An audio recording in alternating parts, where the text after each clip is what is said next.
বন্ধুরা, ঘরোয়া যতটা হয় ততটাই করেছি, কিন্তু যাই বলুন ভালোই হয়েছে, খারাপ হয়নি। মুখে হাসিটা দেখলে আপনারা বুঝতে পারবেন। তো চলুন এটা আমার হাজব্যান্ডকে দিই। হ্যাঁ বন্ধুরা, আজকে স্নান করে পুজো করে রান্নাঘরে চলে এসেছি। তবে জানেন, সকালে আমার ভাত রান্না হয়ে গেছে। সকালে মানে না, কিছুক্ষণ আগেই ভাত রান্না করেছি। তবে আজকে আছে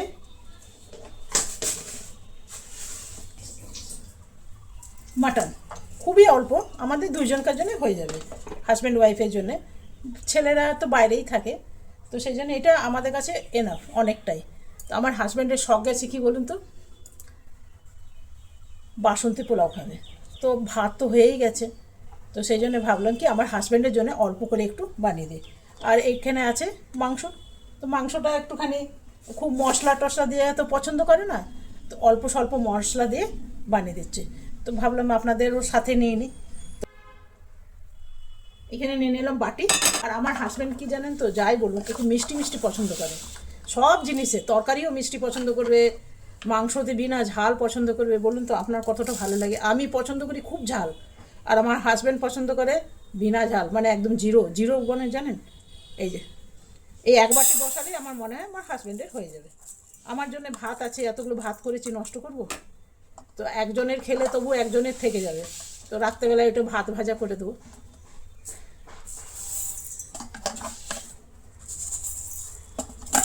দেড় বাটি মতন নিলাম, আমিও একটু খাবো, কি বলুন, হচ্ছে যখন খাবো না। তবে গ্লাসটা খুবই ছোট, এটা ছিল আইসক্রিমের একটা গ্লাস, জানেন, মায়া করে ফেলতে পারিনি। খুব সুন্দর ফুল করা, আপনাদের দেখাতে পারলাম না। এটা একটু জল দিয়ে ভিজিয়ে দিই। তবে জানেন, আমার মনে হয় এখনকার গোবিন্দভোগ চাল আর আগেকার গোবিন্দভোগ চালের মধ্যে অনেক তফাৎ। এখনকারগুলো না আছে গন্ধ, আর কীরকম যেন একদম বেশি পলিশড, কোনো গন্ধই নেই। আর আমাদের এই আসামের দিকে তো আরোই বেশি, কি আসছে ভগবান জানে। গোবিন্দভোগ চাল তো অল্প, আমার মা করতো কি জানেন তো, এটাকে একটুখানি ভালো করে জল দিয়ে ধুয়ে কাপড়ের মধ্যে বিছিয়ে রাখতো, শুকনো হয়ে যেত, তারপরে বানাতো। তো সবাইকার বানাবার ধরনটা আলাদা, মায়ের মতনও আমরাও বানাই। আর এটাও ভালো লাগে। তবে আমি কিশমিশ দেবো না, কিশমিশ পছন্দ করে না, খালি দেবো একটু কাজু, ব্যাস, আর কিছু দেবো না। একটু দেবো গরম মশলা, যেটা না দিলেই নয়। গরম মশলাও পছন্দ করে না, আজীব ঘর আমাদের একটা, জানেন। গরম মশলা পছন্দ করে না, কাজু কিশমিশ পছন্দ করে না, কোনো তরকারিতে পছন্দ করে না, দই দেওয়া পছন্দ করে না। কি বলবো বলুন, কি দেখাবো আপনাদের। এখানে নিয়ে নিলাম কড়াই।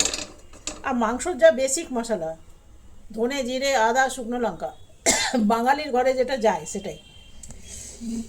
একবার জানেন হালিম করেছিলাম, হালিম জানেন, এই ছোলার ডাল ফাল দিয়ে। আমি একজনকার বাড়িতে খেয়েছিলাম, আমার খুব ভালো লেগেছিলো, খুব ভালো লেগেছিলো। মনের যেটা আপনি ভাবলেন যে আপনার বাড়ির পরিবারেরও হয়তো সবাইকার ভালো লাগবে, তাদের কাছে রেসিপি জিজ্ঞেস করলাম, দেখলাম, ঘরে এসে বানালাম, তাকে ডাকলাম। খাওয়া দাওয়ার পর বলছি কি, মা এটা কী বানিয়েছো, বাজে। আর কিছু বলার আছে? কিচ্ছু বলার, সেই জন্য আমি নতুন কিছু ট্রাই করি না। তো এটা জ্বালিয়ে দিই।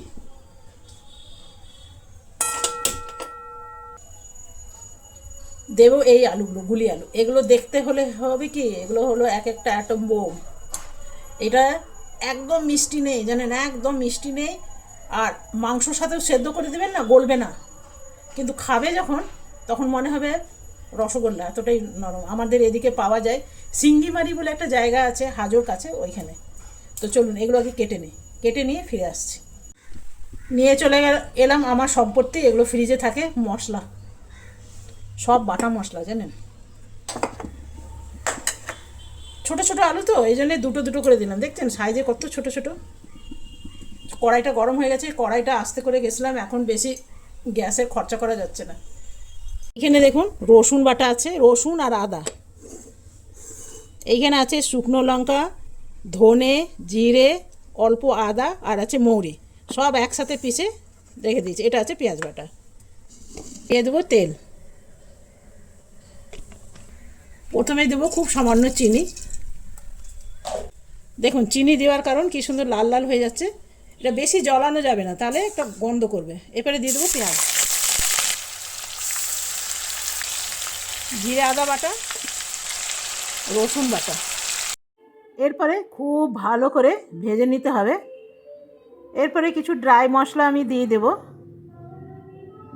এখানে হলুদ, দিয়ে দেবো এখানে একটু ঝাল লঙ্কা সামান্য, যদিও বা ঝালটা আমাদের ঘরে চলে না, তবু একটু দিলাম। আর দিলাম কাশ্মীরি লঙ্কা।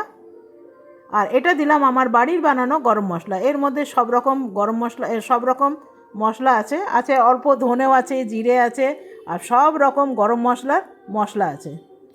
ভালো করে ভাজা হয়ে গেছে। এরপরে আলুগুলো দিয়ে দেবো আর দিয়ে দেবো মাংসগুলো। খুব কম পরিমাণেই মাংস আছে, ভালো করে কষিয়ে নেব।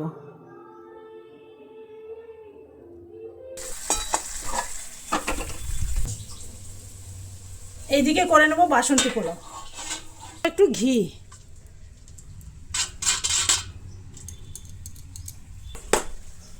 প্রথমে আমি একটু এগুলো ভেজে নেব, কিন্তু কিশমিশও দিতে পারবেন, সেক্ষেত্রে ভালো হয়।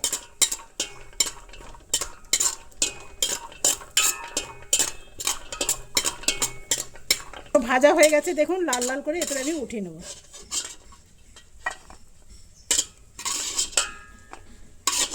কিশমিশ দিলে ভাল লাগে কত বলুন, কিন্তু আমাদের বাড়ি যা দেওয়া যাবে না।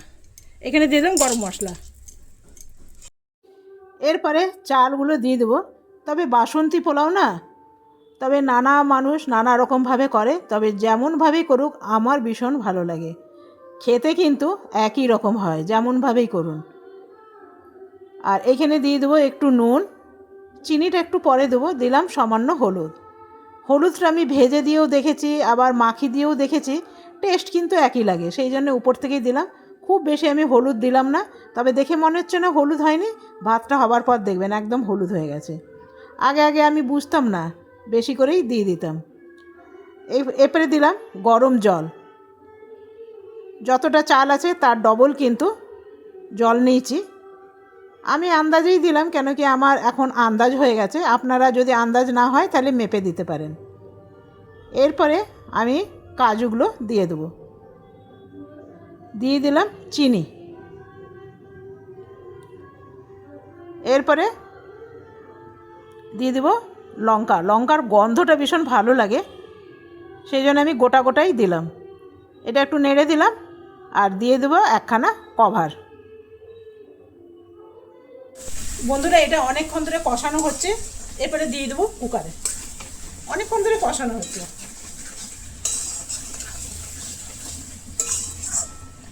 এটা কড়াইয়ের মধ্যেও হয়ে যেত, কিন্তু কুকারে দিলে না কালারটা ভীষণ ভালো আসে। আর কড়াইয়ে করলে অনেক বেশি তেল দিতে হয়, কুকারে করলে এত বেশি তেল দিতে হয় না। আর এটা মাঝে মাঝে একটু দেখে নিতে হবে।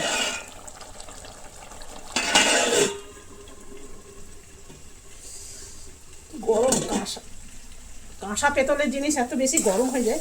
তো চলুন এটা কুকারে দিয়ে দিই। এখন দিয়ে দেবো নুন। আগে আমি নুন দিইনি, এখন দিয়ে দেবো।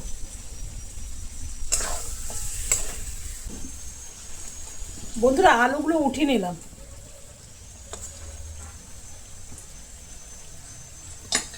মাংসটাতে মনে হচ্ছে 4-5টা সিটি দিতে হবে,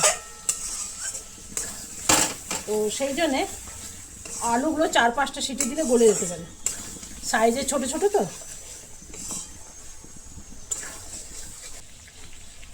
মাংসতে দিয়ে দেবো গরম জল। একবারে একটু গরম জল করে রেখে দিয়েছি, তাহলে সুবিধা হয়েছে।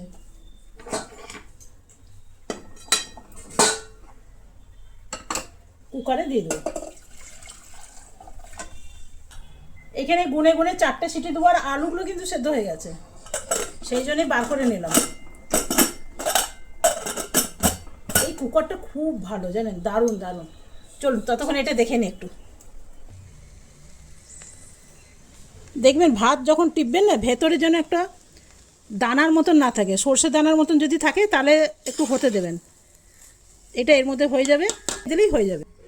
এটা ঢাকা দিয়ে রেখে দিই। দেখছেন বন্ধুরা, প্রথমে একটু কাজু সাজিয়ে দিই, তাহলে ভালো লাগবে। দেবো একটা কাঁচা লঙ্কা। এটা দুজনকার জন্য অনেক হয়ে যাবে না, তারপরে আবার আছে ভাত, বুঝতে পারছেন।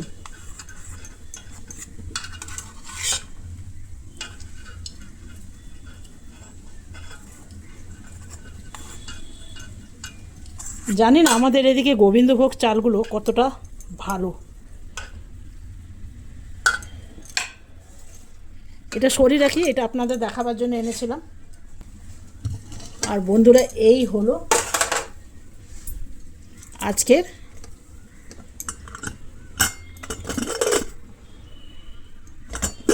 মাংস। দেখেছেন কত কম দিয়ে একটু পাতলা ঝোল করেছি, আমাদের মেখে খেতে যেন সুবিধা হয়। আজকে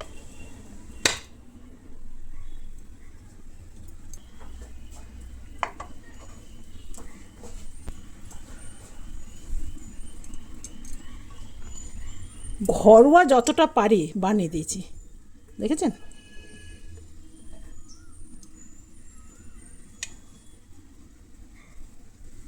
ঘরোয়া যতটা হয় ততটাই করেছি, কিন্তু যাই বলুন ভালোই হয়েছে, খারাপ হয়নি। মুখে হাসিটা দেখলে আপনারা বুঝতে পারবেন।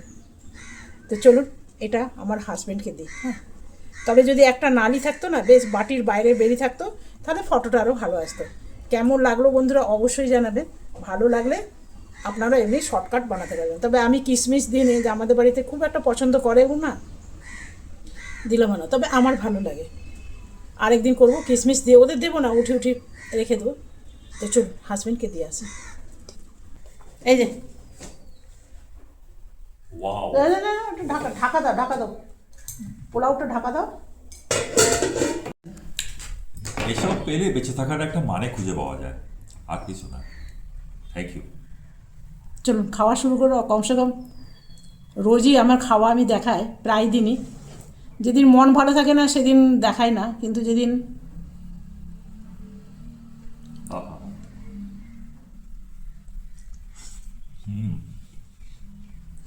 তো বন্ধুরা বলেছিলাম না আপনাকে যে আমার ভাত রান্না হয়ে গেছে। এই দেখুন ভাত করা আছে, মাংসটা দেখো সেদ্ধ হয়েছে কিনা। এবার আলুটা দেখো তো, সবগুলোই একদম গরম।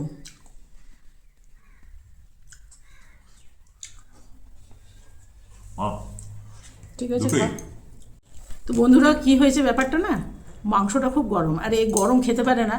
এখন ক্যামেরার সামনে বলা হচ্ছে বলে বেচারা এখন গরম গরম খাচ্ছে, তো এটা ঠিক নয়।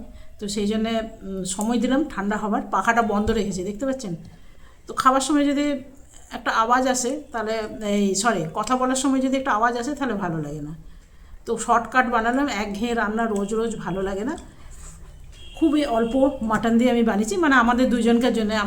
আমার ছেলেরা তো বাইরেই থাকে, তো সেই জন্যে অল্প আমাদের জন্য, ওইটাই বেঁচে যাবে মনে হয়, রাত্রে খেতে হবে। কেমন হয়েছে পোলাওটা? আমি একটু খেয়ে দেখি না, আপনাদের একটু খেয়ে না দেখালে হয়। মাংস আনতে হবে, আর শসাটা কাটবো ভাবলাম, তো ভাবছি খাবো। কালকে শসা খেয়েছিলাম জানেন, খুব গ্যাস হয়ে গেছিলো। আর এই পেতলের জিনিস এইসব করতে কিন্তু ভালো লাগে, একটু মনে হয় যেন ভোগ রান্না করছি। আমি একটা আলাদা গ্যাসের চুলা করব জানেন, যেখানে কী হবে পুরোটাই নিরামিষ, সব কিছু নিরামিষ থাকবে। তাহলে কী হবে, রান্নাটা একটু গোপালকেও আমি শেয়ার করতে পারবো। নিরামিষ জিনিস তো ভালোই লাগে। একটু মাংসটা নিয়ে আসি, হ্যাঁ, তারপরে আপনাদের সাথে শেয়ার। এই যে ঝোলটা আছে না, এটা স্যুপের মতন আমার ভালো লাগে। আর আমি জানি এতটা মাংস লাগবে না, একটু ঝোল এই জন্য বেশি করে দিলাম। যদি বেঁচে যায় তাহলে রাতে রুটি দিয়ে খেতে ভালো লাগবে।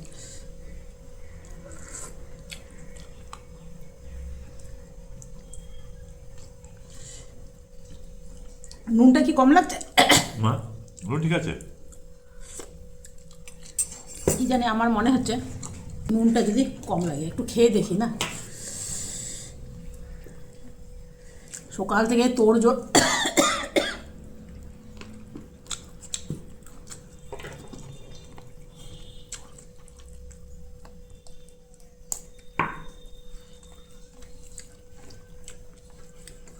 কিশমিশ দিলে কি হয় জানে, আর একটু মিষ্টি মিষ্টি হয়।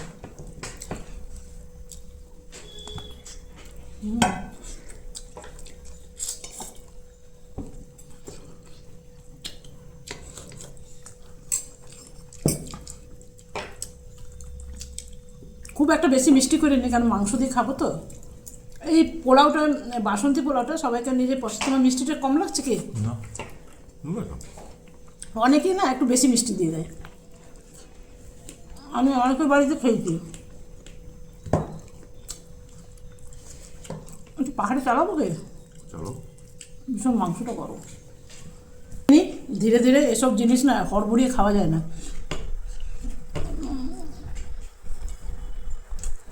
ধীরে ধীরে খেতে খেতে হয়।